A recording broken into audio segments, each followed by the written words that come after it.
All right, welcome to the Localization in Neurology lecture. My name is Haytham Tayyib. I'm a consultant neurologist and epileptologist. حياكم الله شباب. So, neurology is different. Before generating a differential diagnosis immediately when you see a patient, we start by localizing the lesion or the potential lesion in the nervous system. In other words, when you see a patient with coughing, you don't spend a lot of time localizing the lesion within the respiratory system like you do in neurology. In neurology, you spend a lot of time trying to determine whether the patient's symptoms and signs are indeed explained by a lesion in the nervous system, and if so, you want to determine where exactly that lesion might be. And why do you have to do that? One, because it helps you determine if a lesion is genuinely neurological. على سبيل المثال، بعض الأعراض قد تبدو على أنها أعراض عصبية، ولكن في الواقع هي غير عصبية، أعراض نفسية أو أعراض في مثلا يكون هناك اضطراب بصري منشأه العين. Something ends up, you think a diplopia, for example, is because of a sixth nerve palsy, whereas in fact it's due to an eye problem, just as an example. So that's the first step. You rule in or out whether the problem is neurological. In many situations, people come to you with a symptom and it doesn't fit with what you know about the nervous system, and therefore you can assume or you can deduce that the problem is not neurological because it does not localize. So localization helps you determine whether a symptom is of neurological origin indeed. The second reason why you want to localize is that it helps you generate a differential diagnosis because each of the locations that we know in the nervous system tends to have certain etiologies and certain diseases affect them. So, for example, if you determine that a person has um, muscle disease, then you think of myopathies. If you determine that someone has a problem in the peripheral nerves and it's ascending, and you think it's a polyradicular neuropathy, a problem affecting the nerves and the nerve roots, you might think it's Guillain-Barré syndrome.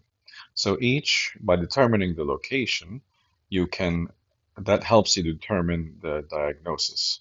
Whereas relying simply just on your usual methods of determining the diagnosis, you might be at a loss. So once again, determining the localization is very helpful for determining the diagnosis.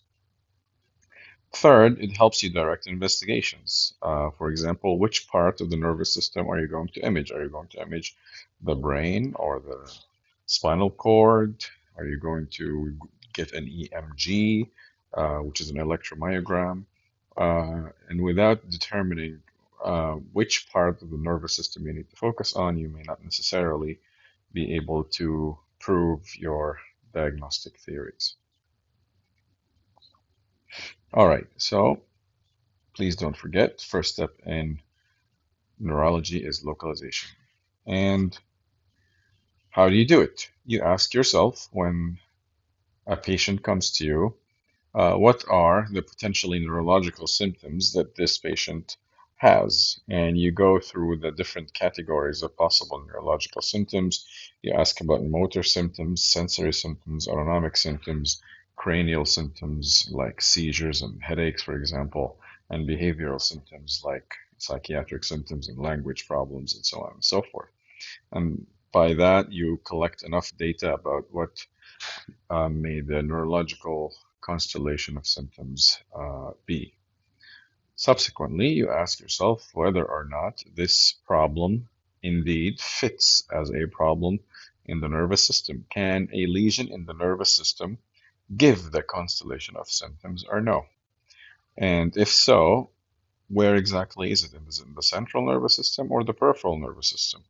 And then within the central nervous system or the peripheral nervous system, you try to determine, for example, is it a cortical problem, subcortical problem, brainstem problem, spinal cord, and if it's in the spinal cord, is it cervical or thoracic or um, uh, lumbar, and so on.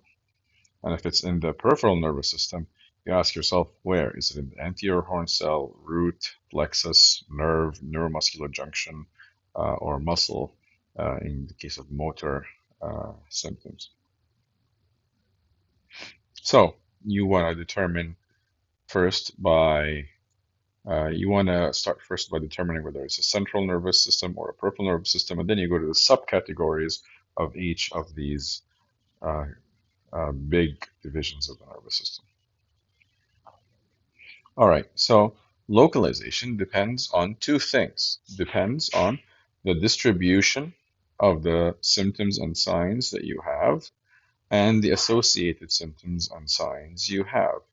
So I very often give the example of someone walking into their home and finding that, say, for example, the lights are off. انقطعت الكهرباء عندكم في واحدة من الغرف. So what you want to know exactly, is it really just in this room or is it in other rooms as well? Because that helps you track where the problem in the electrical supply may be. It could be the light bulb itself, it could be some of the wires extending to and from the light bulb in your room, it could be from something on the floor or the entire building. And by determining which parts of the building have the electricity cut down, you can track the pathway and search it. The other thing you want to search for is associated symptoms and signs. So, for example, if that room has the lights cut off and also your, say, there's a fridge in the room and it's not working as well, you know that the problem must affect the electrical supply going to both these appliances. Whereas if only the light is affected and not the fridge next to it, means the problem might be in the light itself. So the distribution, where is the weakness, for example? Is it in the one side of the body, hemiparesis, or both sides of the body? And if both sides of the body, is it quadriparesis, four limbs, or paraparesis, meaning only the lower extremities, just as an example. And does this uh, hemiparesis, for example, have a another peculiar or another important relevant symptom with it or sign? So, for example, does it have diplopia with it? Does it have sensory problems with it, and so on? Because then you can track the problem along both pathways. All right, so localization depends on distribution and associated symptoms and signs. And let's see how that works. So, for example, let's take weakness. So, when you think of weakness, you immediately should think of the motor system. So, the motor system, as you know, starts in the, or as you should know, starts in the motor cortex. So, if you remember from your anatomy course, there is the primary motor area in the frontal lobe, followed with the primary sensory area next to it in the post-central gyrus.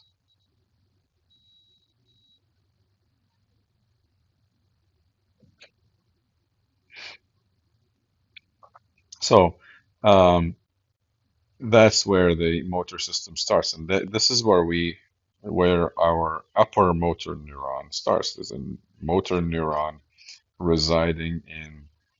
There are motor neurons residing in the various layers, without going into details of the premotor gyrus, and each part of the body has a cortical area with upper motor neurons responsible to control it. So the leg area is in the medial part of the cerebral hemisphere, whereas the uh, arm and face area are in the lateral part of the cerebral hemisphere. And that's just the way it goes. And we have to know the anatomy in order to be able to localize. And it so happens, for example, that this part is supplied by a blood vessel that's different from this part. The medial part of the cerebral hemisphere is supplied by the anterior cerebral artery, whereas the lateral part of the cerebral hemisphere is supplied by the middle cerebral artery.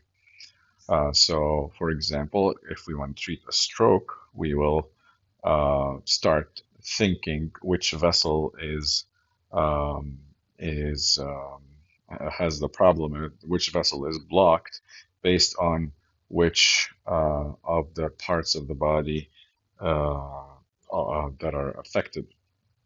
That's after reaching the localization.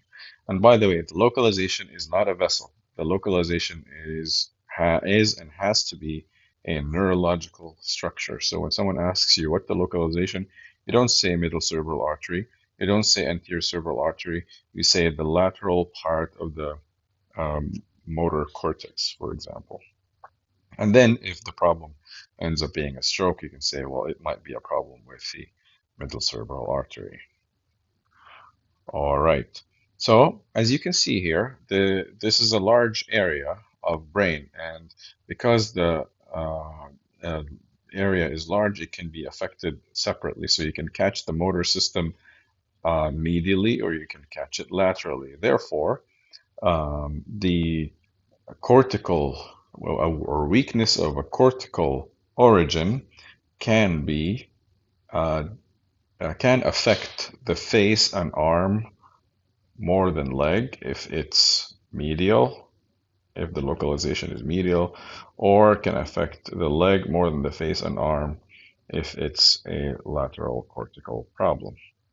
Um, and this makes you want to ask the patient when you see the patient or when you examine the patient, you want to see if you have such a distinction. After the upper motor neuron originates from the cortex, it takes its pathway down the uh, in the corona radiata and the subcortical area, and then reaches a place where there's the basal ganglia and the thalamus. There's structures.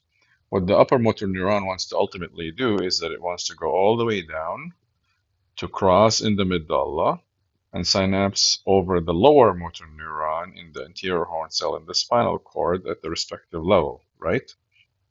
And so this is what we mean when we say upper motor neuron and lower motor neuron. These are physical neurons present in the nervous system. It's not just an abstract concept. And in order to do that, all the upper motor neurons from here and here and here, from the face area and from the leg area, they all must descend. They are far from each other at the cortex level, but when they go to the cortex, to the subcortical region, sorry, they all squeeze between or within the subcortical structures, and therefore they are all together. So if you make a lesion here, do you think you're going to have weakness that affects the arm or the leg more, or are you going to have weakness that affects face, arm, and leg equally? If you follow the logic and you see that you're going to catch all the fibers, you will know that you're going to affect face, arm, and leg equally. And this is a difference between cortical weakness and subcortical weakness. All right. And obviously, are you going to affect the other side? Of course not. You're going to have a hemiparesis. So, a hemiparesis that affects face, arm, and leg equally is more likely to be subcortical, whereas a hemiparesis that affects face, arm more than leg is more likely to be lateral cortical. And leg more than face and arm is more likely to be medial cortical. I hope that makes sense. And let's take the fibers as they go down. They go down in the brainstem, and in this part of the brain, you are likely to see hemiparesis uh, only. But you can also, since if you look here, this is the motor tract. And where is the other motor tract for the other side, controlling the other side? It would be coming from here and here and here and here, and squeezing down here, and then going down like that, and then going down here, and it would be coming down, descending right here, right next to each other. The two motor tracts are right next to each other in the pons and in the medulla,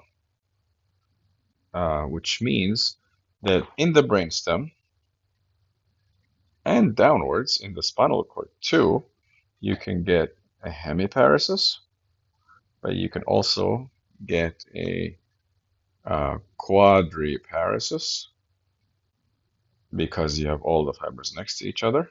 So instead of affecting one side of the body, you will affect both sides of the body. Four limbs, you will get four limb weakness.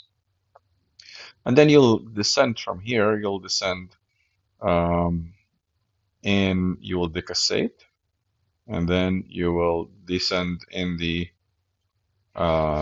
lateral corticospinal tract, which is present in the lateral part of the spinal cord.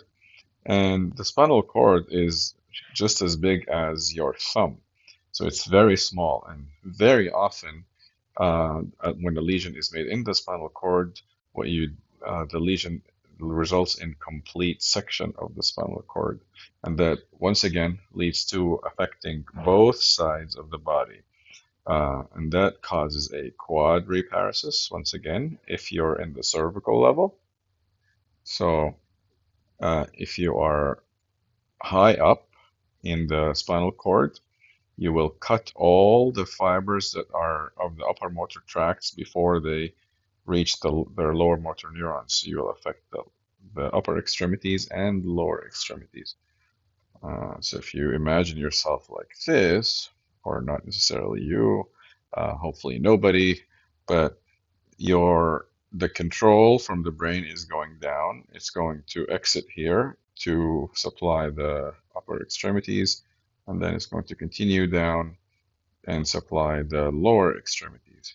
So if you cut it here, you will cut supply of the upper motor neurons to all the four extremities. If you make a lesion here, you will only affect the lower extremities. So a cervical cord lesion or a brainstem lesion can give you quadriparesis, whereas a thoracolumbar lesion can give you paraparesis, which is weakness of the lower extremities only. All right, let's get rid of some of this stuff, and hopefully you can rewind that. I know some of this stuff will require you essentially uh, re-listening to the video several times, rewatching it and re-listening to it several times, but we'll also have an interactive session, and we'll do some cases in a little while to help you solidify the idea. But let's summarize what we just said. So, oopsie. So, this is the motor pathway that we should remember. Starts in the cortex. Control of the face or arm is lateral. Control of the legs is medial. The fibers descend in the subcortical region, and then in the brainstem, in the subcortical region, in the brainstem, and in the spinal cord. They are relatively close to each other, which means you can easily knock them down all So you can get a quadriparesis, except if it's in the thoracolumbar cord after the cervical upper motor neuron fibers have exited to supply the arms, you can get a paraparesis. And in the at the cortical level, the distribution can be different in the arm and the leg depending on how the where the lesion is, because the area is big and far. All right, so this is again, I won't speak, you just go through it. It's basically what we said. Um, so here's another thing that we will discuss later on, the concept of crossed weakness when you have a brainstem lesion. So here is your face. Your face, as you know, is controlled by the facial nerve, of which motor neurons are present in the pons, like right here, for example.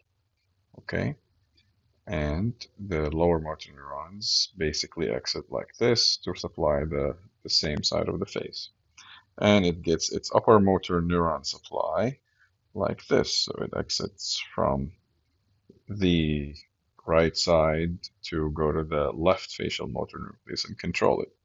So let's suppose you make a lesion in the left side of the pons. What you will get is left-sided facial weakness because you're cutting the lower motor neuron of the left side of the face. That makes sense. So the weakness is ipsilateral, same side. But you will cut this motor pathway, this corticospinal tract, which is supposed to go down like here and cross and go down here to control the right side of the body, right? So if you make a pontine lesion, you will get ipsilateral, lower motor neuron facial weakness, and contralateral body weakness, right-sided body weakness. So this is the concept of crossed weakness, where the weakness of the face and is on one side and the weakness of the body is on the other side. Alrighty. And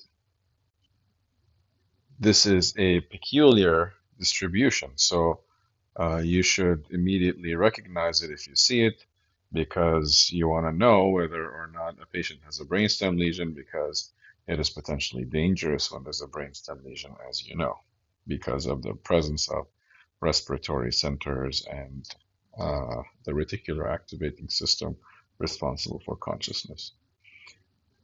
We said that spinal cord lesion typically leads to quadriparesis or paraparesis, with an asterisk there. There's a condition that we will talk about later where a spinal cord lesion can give you a hemiparesis if you cause a hemilesion of the spinal cord rather than a complete lesion. If you take half of it by a small lesion, you can have a hemiparesis, and it's an interesting situation we'll talk about later.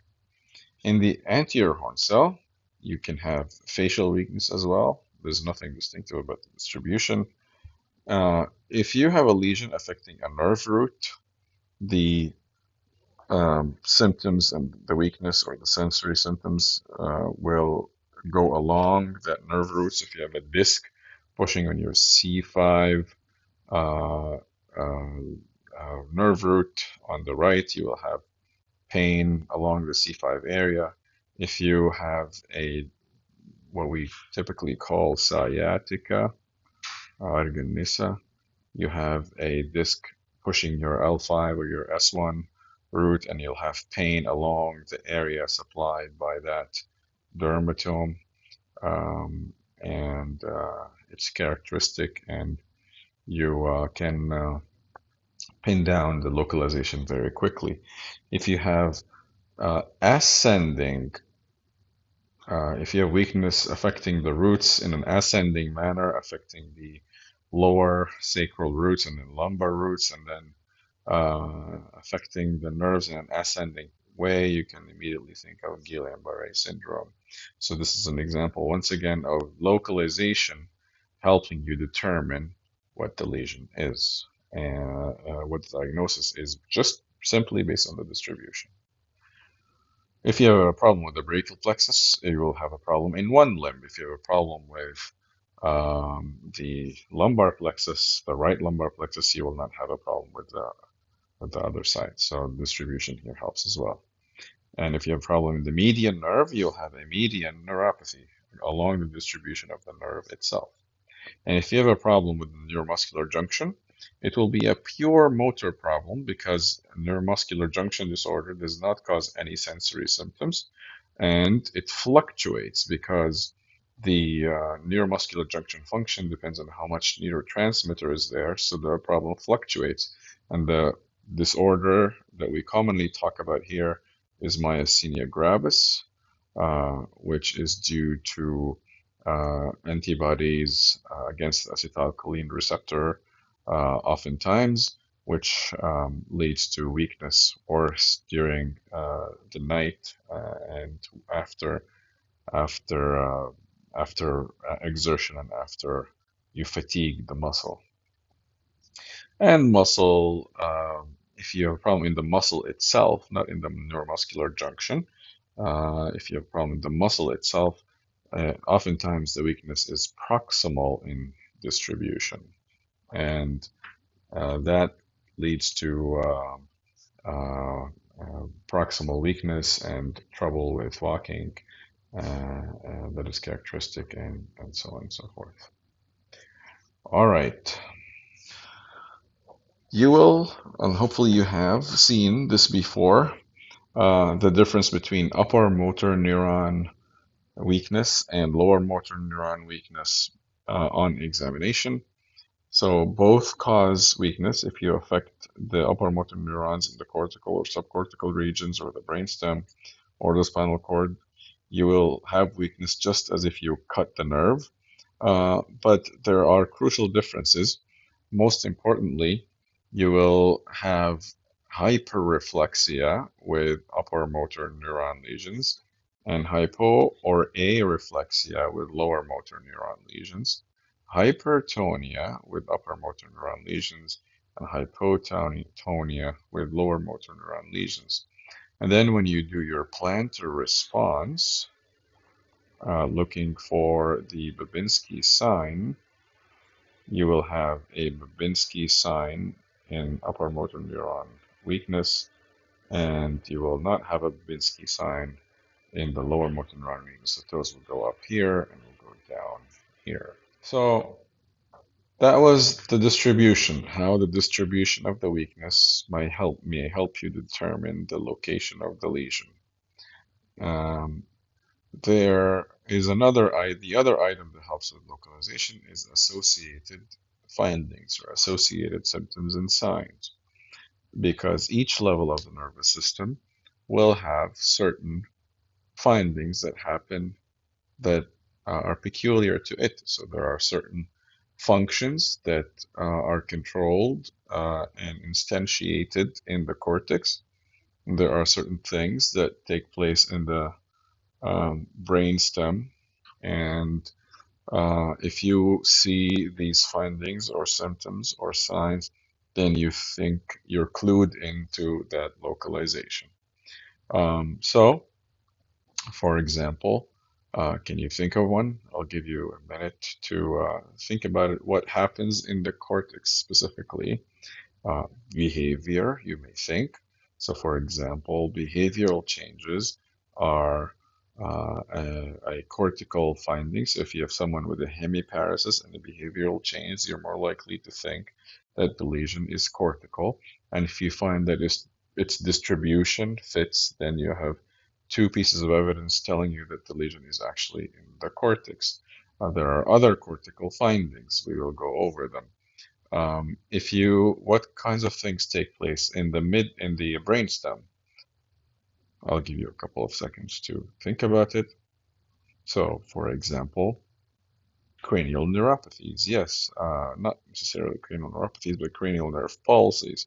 Um, like, for example, double vision, diplopia. If that happens, you think that there's a problem in the brainstem. What about the spinal cord? What happens in the spinal cord? Yes, there are the sphincteric control can be affected when you have a spinal cord problem. So after you look for the distribution, you look for these important associated findings that tell you about the possibility that each of the levels of the nervous system are involved or not. So in the cortex, we said behavior, but also aphasia. And if you don't know what that is, go over to um, the mental status examination lecture and go over that. But aphasia is a language problem. Language is controlled by the cerebral cortex, the dominant side, oftentimes, or most of the time. And so if you have hemiparesis with aphasia, you think there's a cortical problem, not a subcortical problem. So people oftentimes present with aphasia and right-sided hemiparesis. That's a very common syndrome that you can quickly recognize in a second. Hemiparesis with aphasia. Which do you think will affect face, arm, and leg equally, or face, arm more than leg? Yes, if you answered face, arm more than leg, then you have answered correctly. Um, so the left hemisphere is dominant hemisphere most of the time, and a lesion in the right place in the frontal or temporal dominant lobes will lead to aphasia. In the right side or the non-dominant hemisphere, people can have what we call neglect. Um, and neglect is a peculiar situation where people will basically not know, they will lose the knowledge and perception of the presence of a left side of the space and left side of the body. These are the people with the peculiar stories of them putting in the right hand inside their shirt and not putting in the left hand, eating the right side of the plate and not eating the left side of the plate.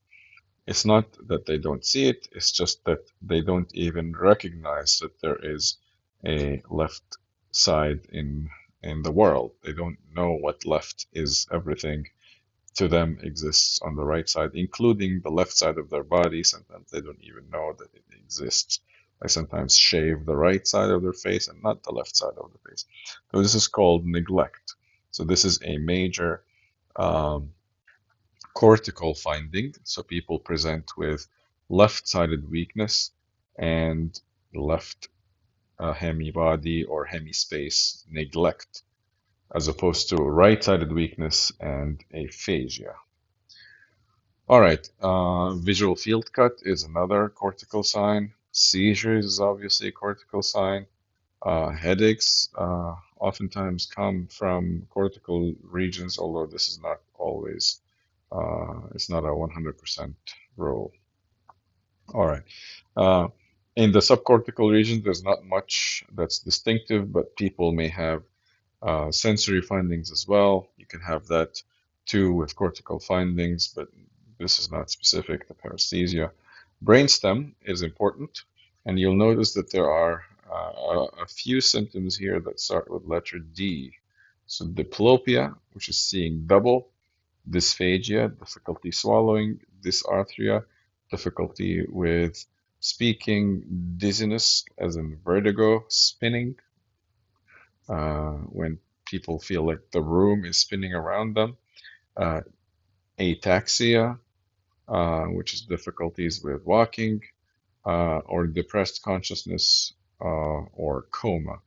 because of affection of the reticular activating system. So these things are dangerous, and you ask about them carefully in every patient in whom you're suspecting the possibility of a brainstem lesion. In the spinal cord, there's the peculiar finding of the presence of a sensory level, which means if you have a, say, a T12 lesion, people will lose sensation below the T12 dermatome. If you have a lesion in the C7 lesion or C5 lesion, let's say, people will lose sensation below that level. Um, and what often happens is that people will um, not feel and then will suddenly start feeling at that level, creating the phenomenon of the sensory level. Sphincteric findings is something that you have to ask about in people with in whom you're suspecting a spinal cord problem, um, and it's something that people often forget to ask about. So you have to ask about urinary retention and urinary incontinence because that can clue you in that there's a spinal cord problem. The anterior horn cell has mixed upper and motor and lower motor neuron signs with root problems. There may be neck pain or back pain. With plexus, there's also pain. With neuropathies, you may want to tap on the nerve, see if there's a eliciting of sensory findings along the distribution of the nerve.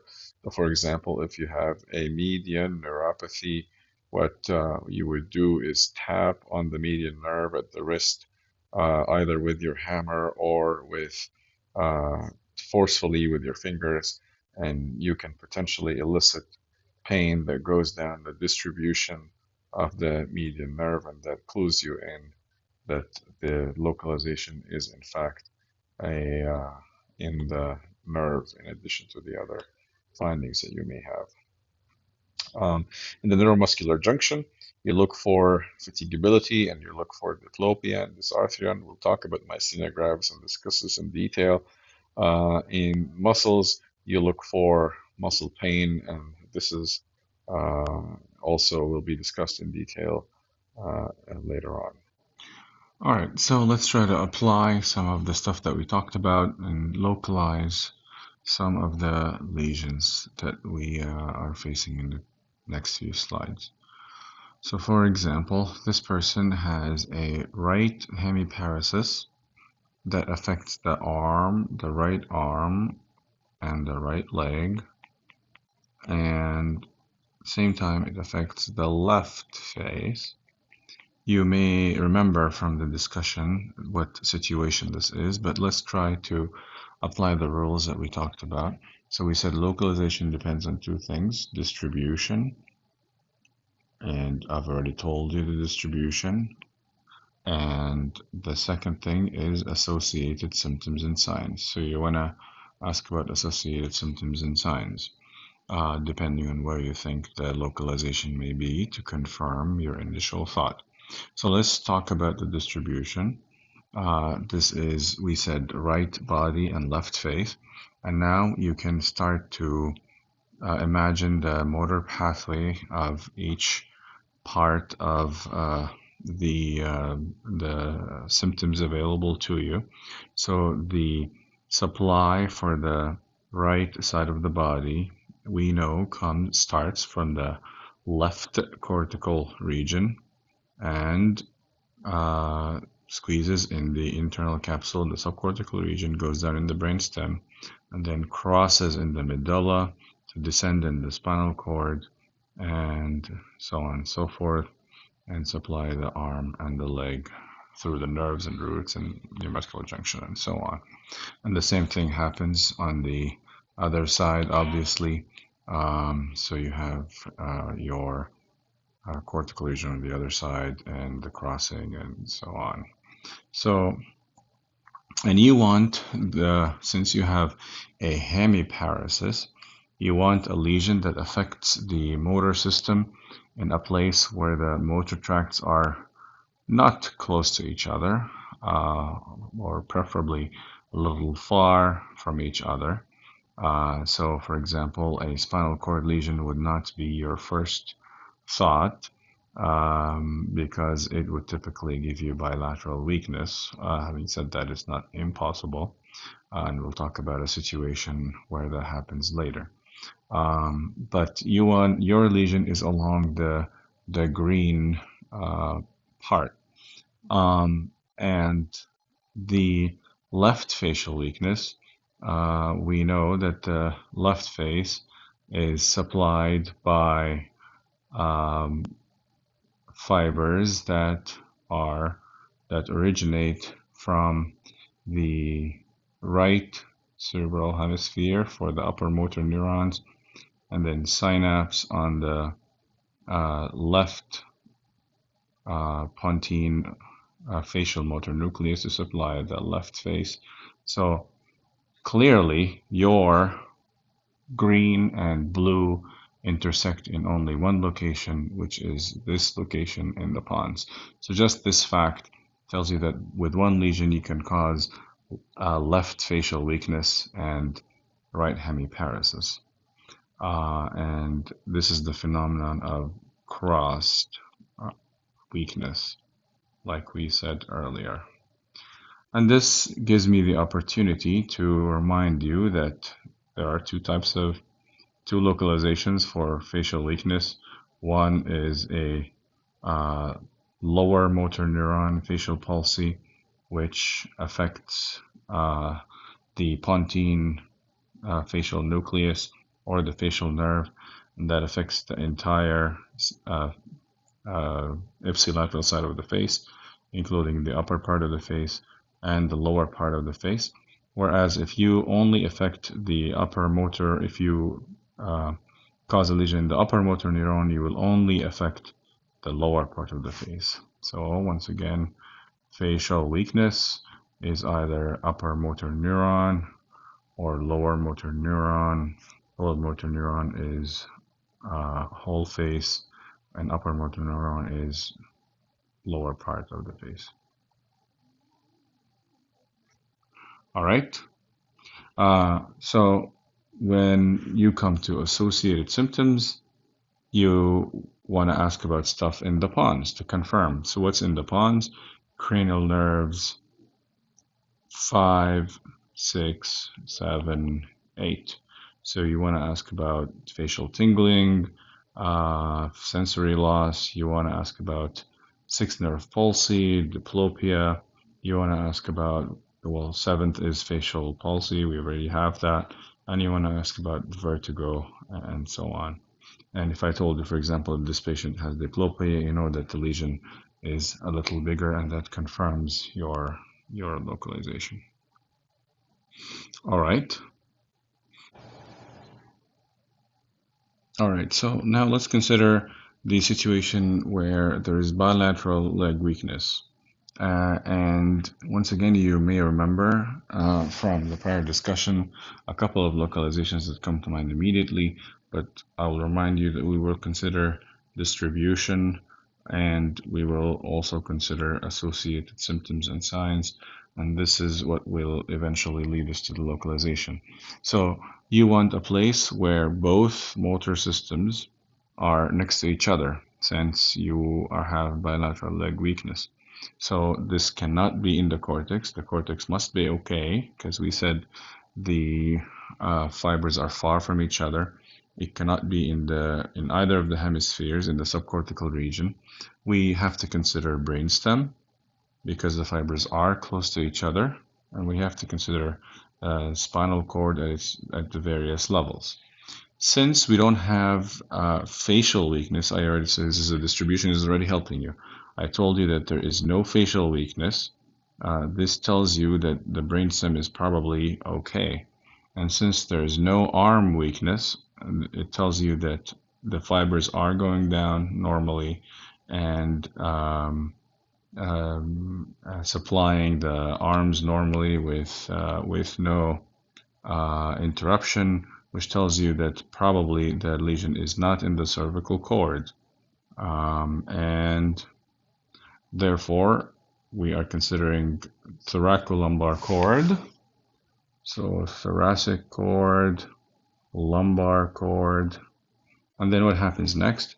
The nerve roots exit, so roots.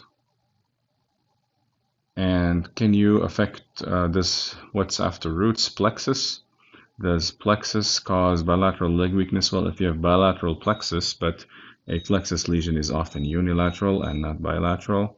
Nerves, no. Neuromuscular junction, no, and so on. So let's focus here a little more. You have your spinal cord and the thoracic and lumbar and sacral cord. You have the vertebral, the spinal cord ending at L1, L2, as you may remember, and you know that each nerve root wants to exit below the vertebra that corresponds to the level. But as you know, all of the spinal cord, so this is S5 here, so T12 exits here, L1 exits here, L2 exits here, L3, L4, and L5, and the same thing on the other side. And this is what we call the cauda equina. All right, so this is what we're left with. So the roots are intravertebral and extravertebral. And you can differentiate between these possibilities, first of all, through the exam. So a lesion in the thoracic cord or lumbar cord may give you upper motor neuron findings, whereas lesions in the roots will give you lower motor neuron findings, like we talked earlier. So in the upper motor neuron, you will find hyperreflexia, hypertonia, upgoing toes, whereas in the lower motor neurons, you'll have the opposite, hyporeflexia or areflexia or hypotonia, and so on and so forth. What about hemisensory loss? Loss of pain and temperature. You want to consider the sensory pathway for this one. And if you may remember, the pain and temperature pathway starts from the extremities and rises in the spinal cord.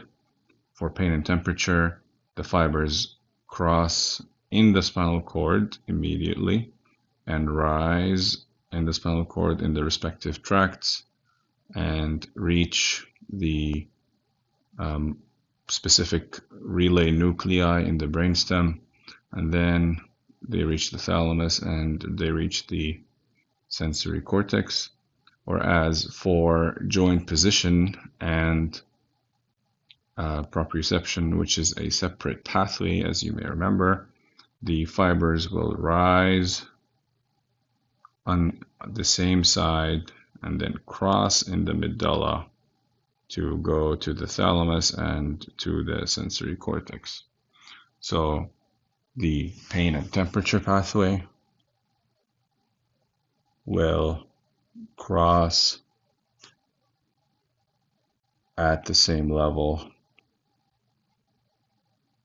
almost, more or less, in the cord, in the spinal cord, whereas vibration and joint position sense will cross in the brainstem, cross in brain stem.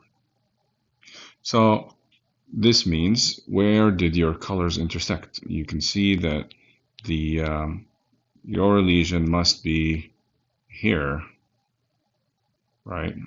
In a place either in the thalamus contralaterally or in the sensory cortex contralaterally. And this is where your lesion probably is. Loss of vision on the right side. You have to remember the visual pathway. So the distribution is on the right side. So you have to figure out, is it right field or right eye. If it's the right eye, it will be monocular loss of vision. And if it's the right field, it means it's probably a homonymous hemianopia, something like this. And the localization is different. If it's one eye, you're considering an optic nerve lesion. And if it's the field, you are considering a, a retrochiasmatic lesion.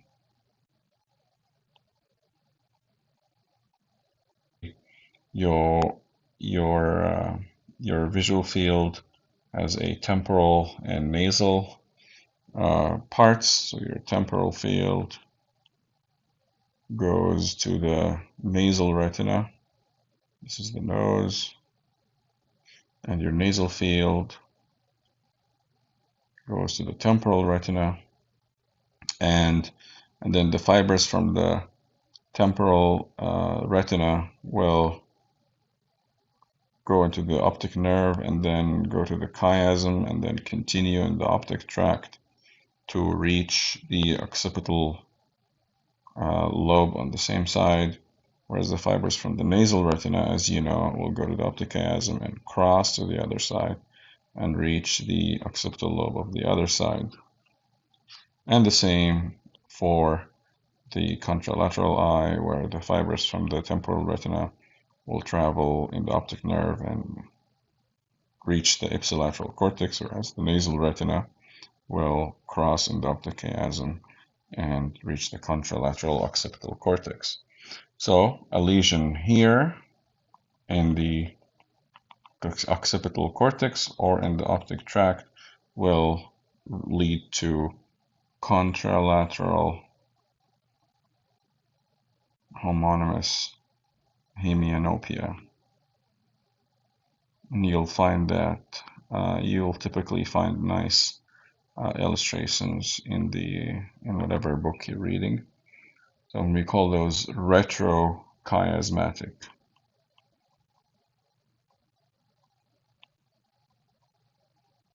Okay, whereas chiasmatic lesions will lead to bitemporal hemianopia,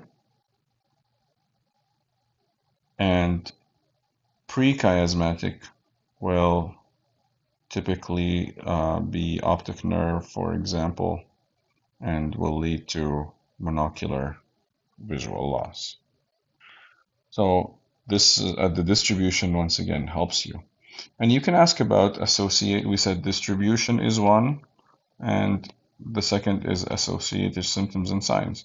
So if you're considering a retrochiasmatic lesion, which means thalamus or occipital cortex, you start to ask about other cortical symptoms and signs. For example, you start to ask about brainstem to rule out accompanying brainstem symptoms. And if you are in the around the eye, you ask about other nerves entering the eye, like the third and the fourth and the sixth, and so on. All right, right hemiparesis, loss of sensation on the left. So weakness here and loss of sensation here. And we've basically explained this before, but the distribution helps you. I'm telling you that it does not affect the face. The face is fine. So you're thinking below the neck, and where is it affecting arm and leg equally? I will say yes, it is. It's affecting half of the body, which means the fibers are either not close to each other or the lesion is small. So we are not thinking in the cranium. We're not thinking in the brainstem because there are no brainstem findings and the face is not affected. So distribution helps you.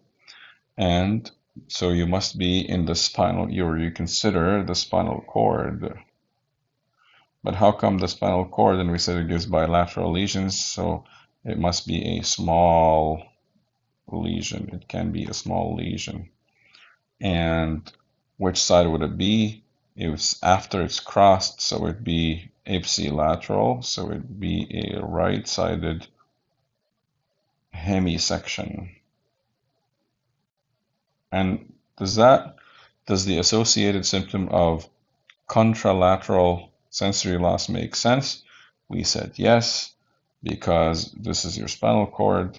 If you lesion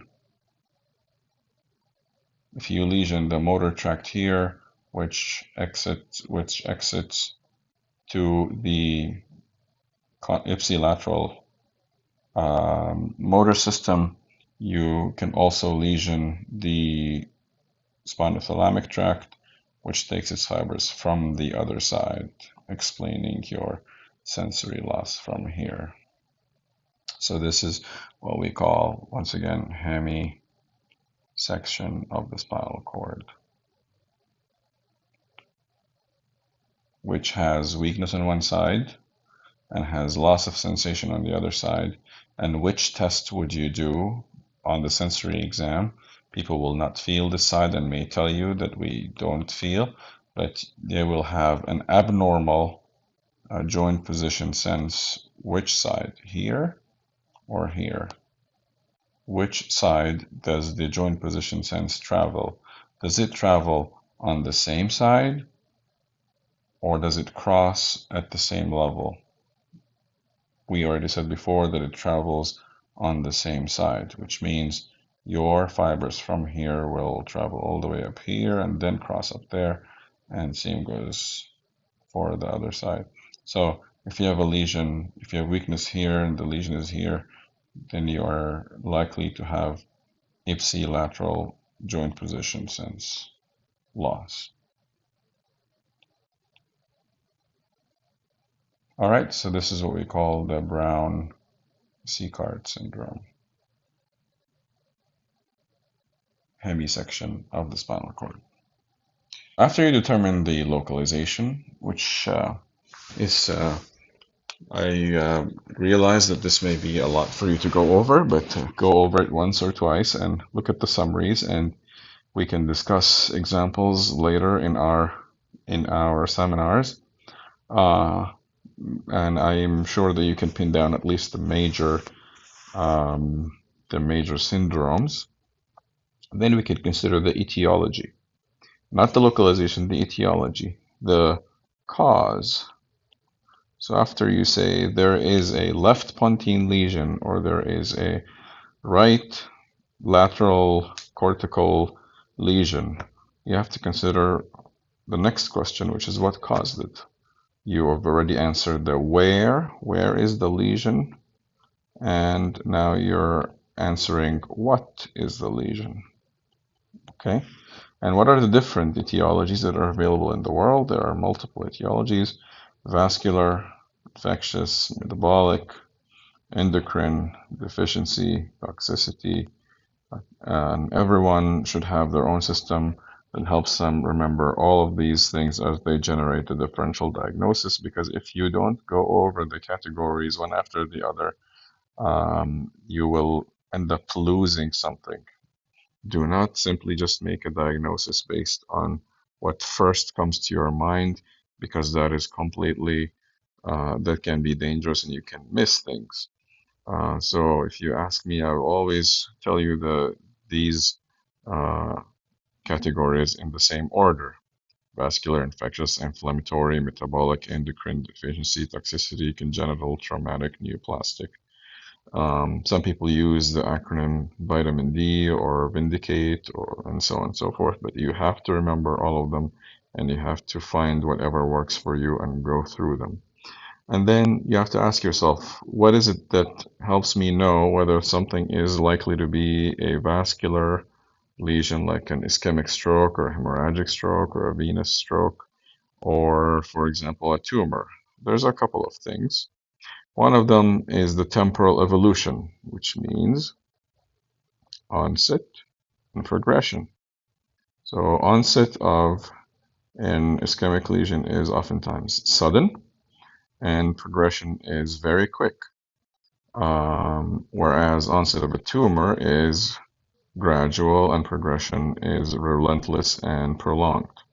So that's one important thing, the temporal evolution, onset and progression.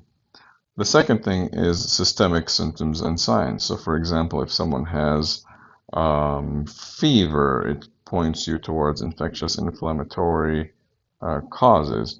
If someone is diabetic and hypertensive, it points you towards um, vascular causes and so on and so forth. These two factors determine your etiology. Just like there were two factors determining localization, there are two factors determining etiology. And especially for acute symptoms, it's vascular, vascular, vascular until proven otherwise. And there's a couple of other ones like trauma and seizures that oftentimes are considered in the differential diagnosis. And you have to also consider toxins and metabolic disorders as mimickers, but you've always to consider the possibility of a vascular lesion, either ischemic or hemorrhagic. And we'll talk about that when we discuss the stroke um, topic in detail. All right, thank you. Review, discuss, and we'll touch base in the CBL session soon. Thank you.